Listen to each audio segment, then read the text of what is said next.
somebody. He didn't never say it was going to be easy, it's going to be a bed of roses, but he did say you can do it. You're going to make it to the all the way to the end. He said the race is not given to the swift, neither is it given to the strong, but he that endureth all the way to the finish line. But you got to be real with who you are. Be real about your issues. We don't fool God with our disguises. And the blessings we get when we pretend are not the blessings that we can fully enjoy for ourselves. He can only bless you when you really are you. Do you know what that means? Somebody tell me what that means. Be real. Be who you are. Now, we got to understand that Jacob, he's at a place in his life now that he wants to go back home. But why did Jacob go back home? Because he feared Esau. He feared death. How do you know you've been in a place, or you are in a place, where you're fearing death? You're feeling, I don't know if I can live for God. I don't know if I can be real. Because when you're not real with your own self, it's just a matter of time before there's spiritual death.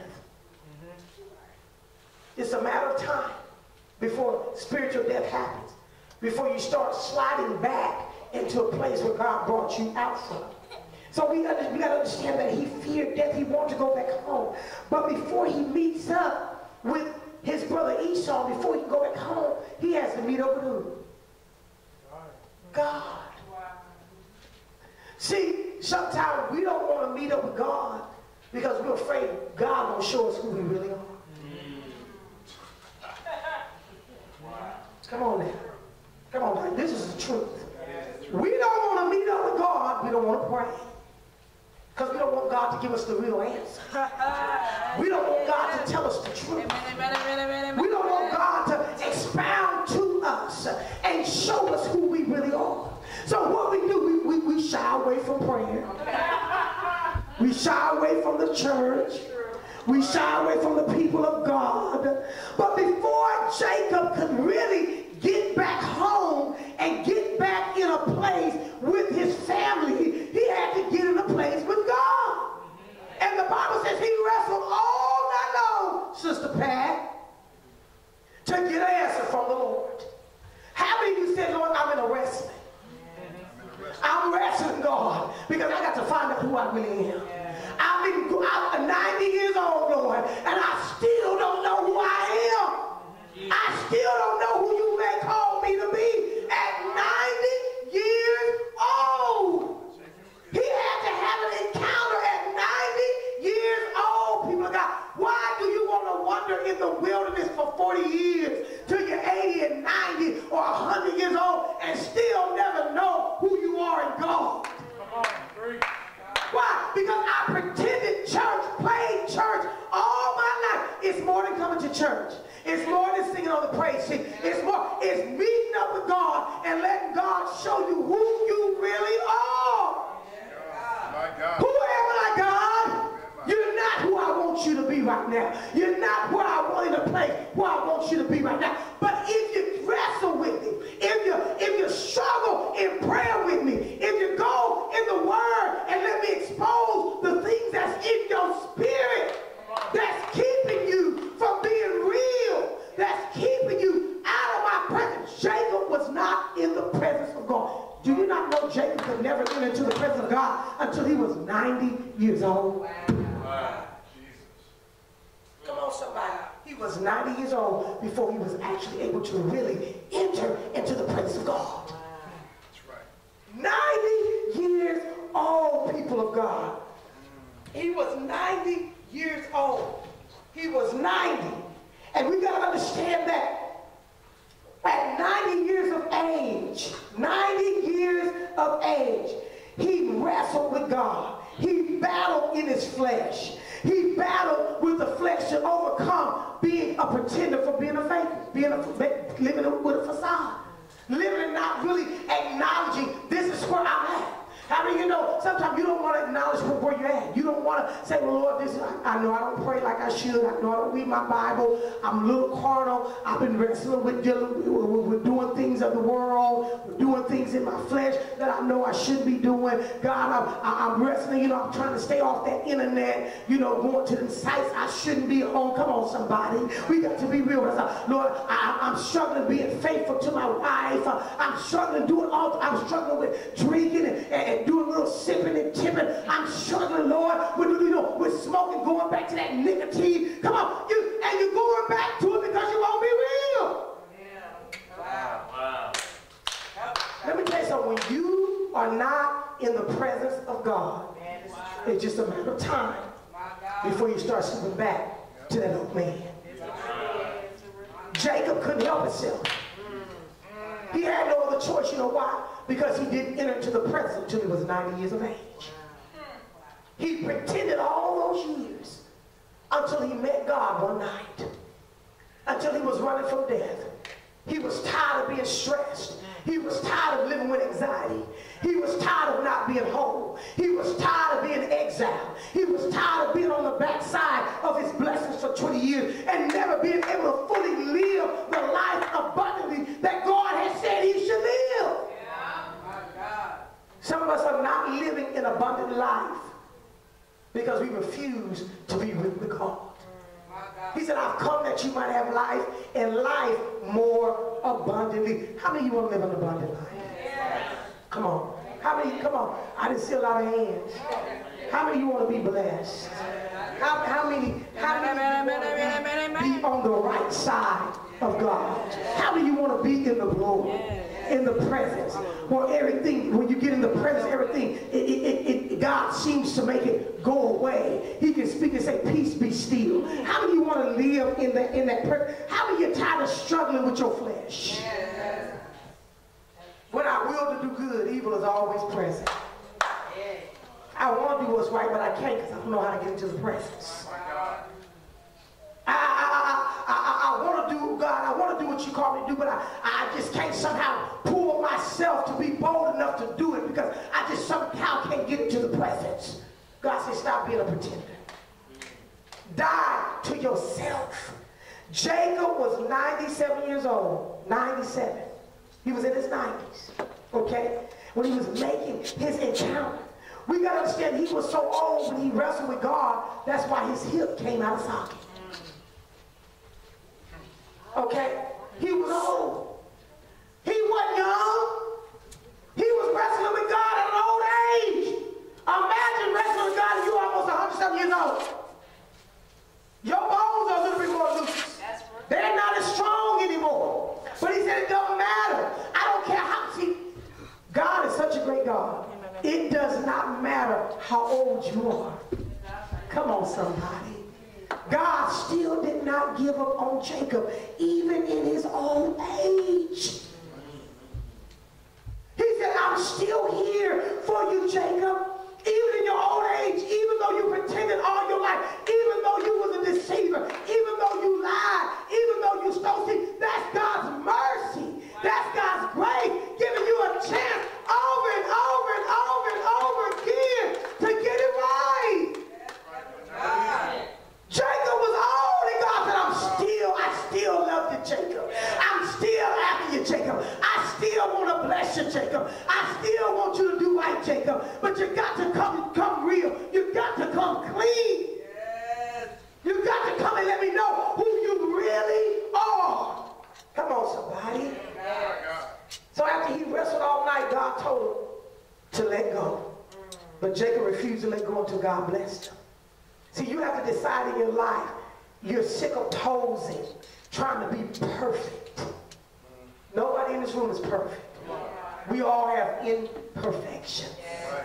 The only one that's perfect is God. And when you come in contact with God, he makes you perfect. We can't be perfect by ourselves. So we don't give up, we don't let go. They might, your issues and your problems may feel like they have the upper hand on you. But we got to understand, when God asks you a question, God asked Jacob one question. He said, what's your name? Wow. He didn't ask him, Jacob, are you a sinner? He said, what's your name?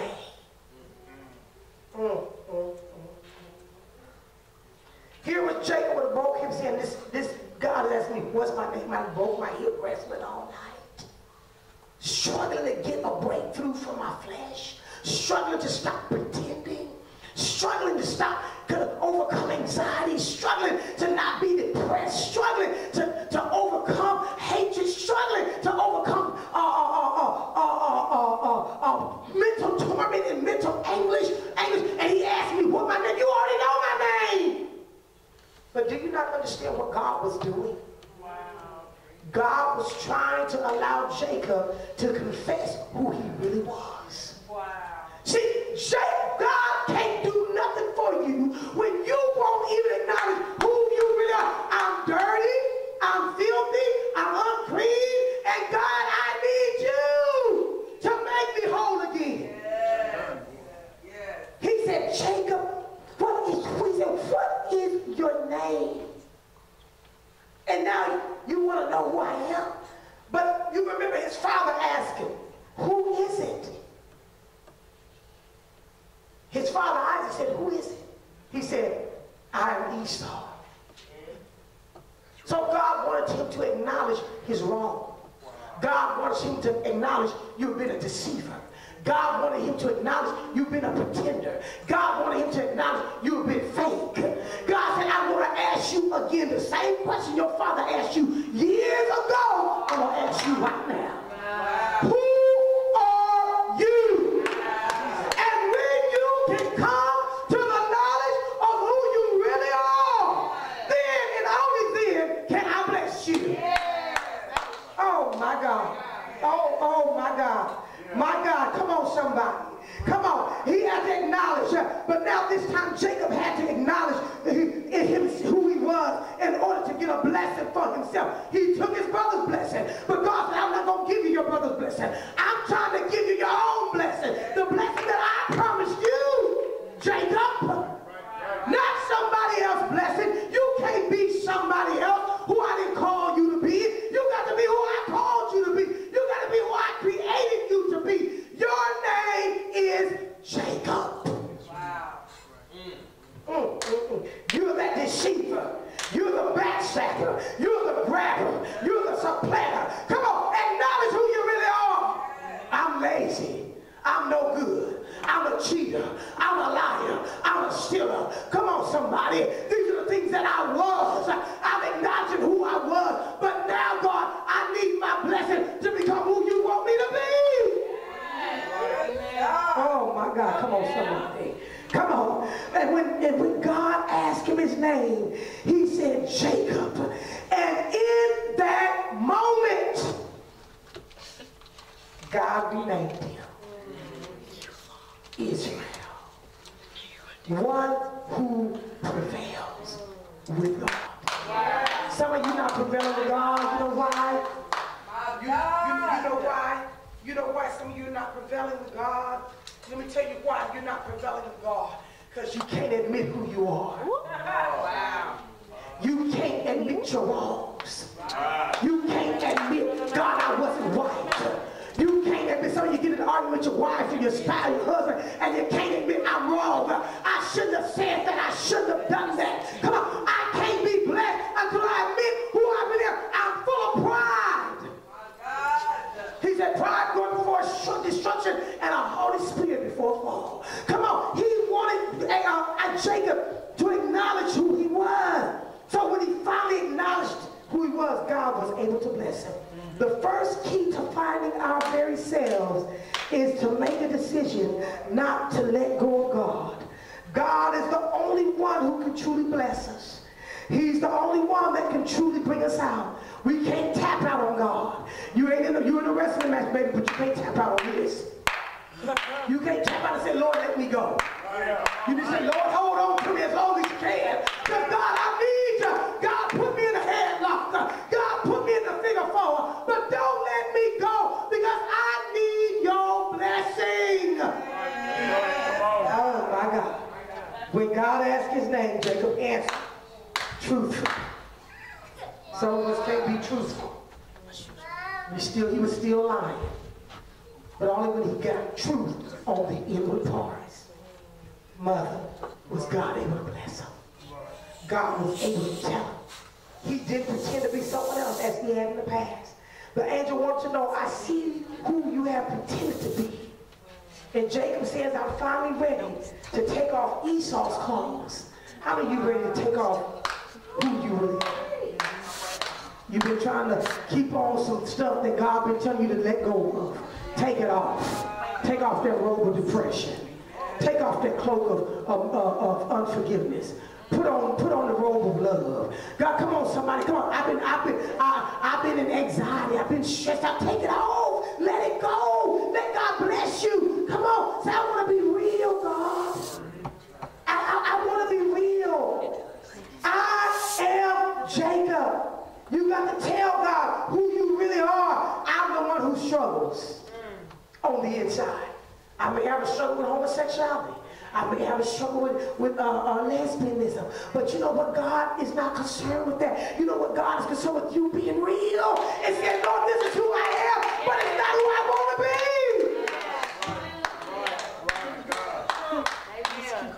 I have some issues. Say, I am Jacob. Oh my God. I got to take off. I got to die to self. Come on, young people. We got to die to self. We ain't got to pretend to be somebody we're not because we're in school. We ain't got to try to pretend to be like our peers and be under peer pressure and do the things that we know are not right. Because you know what? God has something greater for you. If you say, Lord, I am Jacob and I don't want to live under peer pressure. I don't want to live where I'm not supposed to be. I don't want to do things that I know are not right. But God, I want to live right because I know the promises that you have set for my life and I want to see them come to pass. I am Jacob. You got to tell God your name. So the key to finding out ourselves is to admit who you really are and come clean to God. All God wants is for us to come to him with truth. He gives us a new name, a new identity in Christ. He calls you what you are in him. He said you are king. You are queens. You are royal priesthood. You're a peculiar people. Come on. He said, I've called you out of darkness into his marvelous light. Amen. God is changing our name. We got a new identity. He went from Jacob to Israel, but I want you to check this out. And I'm getting ready to close, but I have to put this in there. Jacob went from triumph with God. Jacob is who he was. Israel is who he is in Christ. However, even after Jacob's name had been changed, the Bible continues to call him both Jacob and Israel. See, you got to always remember where you came from and where God has brought you. God always called him to remind you, this is where you were, but now look at where I brought you to. It was a struggle. Just because I have a new name don't mean you won't have struggles. Just because this demonstrates how change can be difficult and conflicting. Because change is a what? A process. God is not intimidated by our inadequacies. He's the God of Jacob too. So we got to understand that in Exodus 3, that when years have passed and Jacob is dead, Moses asked God, what is your name? God said, I am that I am. The next thing God says to the Israelites, the Lord, the God of Abraham, the God of Isaac, and the God of Jacob. He didn't say Israel. He said Jacob. He wanted to be known as the God of the person who was a deceiver. God is not just the God of the parts of us that's good, that looks pretty, that's acts all proper and prim, but God is a God of the person that fails. He's the God of our failures. He's the God of our selfishness. Everything in our life will change when we admit to God, I'm just Jacob. I got to die to myself. God says, I will be the God of you too. Amen. We got to die out to ourselves, and we cannot pretend. Because how many of you know God knows everything? He knows. God knows our ins, our outs. He He knows our uprising. He knows our down settings. My God, he knows everything about you. We can't fool God. We can't pretend with God. We ought to take those pictures. And when we turn the camera around and the camera faces us, who do we really see? Pictures can be fake. How do you know you can fix a picture up? Amen. With photo fix and photo finish and make yourself look skinnier, make your face look thinner, make your skin look smoother, but that's really not who you are. Wow. That's what a selfie is. Something that you're really not. But see, God said, I don't want you to be selfish. I don't want you to be into you. I want you to be like me. We got to die to selfie. Our selfish motives, our selfish facades, our selfish pretense, and come clean with God and say, God, this is who I am. I want to be that, but I can't be. Because in order for me to live the life that you have made for me, I got to be real. How many said, I want to be real? I got to die to myself. I got to come clean. I got to take off the facade. I got to take off all those clothes that I'm hiding behind. I got to take off the makeup. I got to take off the wigs. I got to take off all these things and be who you called me to be, God. I'm tired of self. God, I got to live an abundant life. I got to live an abundant life. How many of you want to live an abundant life? How many of you want to bless marriage? How many of you want to bless life? How many of you want your kids to be blessed? How many of you want your homes to be blessed? How many of you want your family members to be blessed? Come on, you can't be blessed, and neither can your generations if you're not real. Unrealness, fakeness begets fakeness. Look what Rebecca created. He was 97 years old and didn't even know who he was. So I want to know who I am. Yes. And I don't want to know when I'm old. I want to know when I'm young.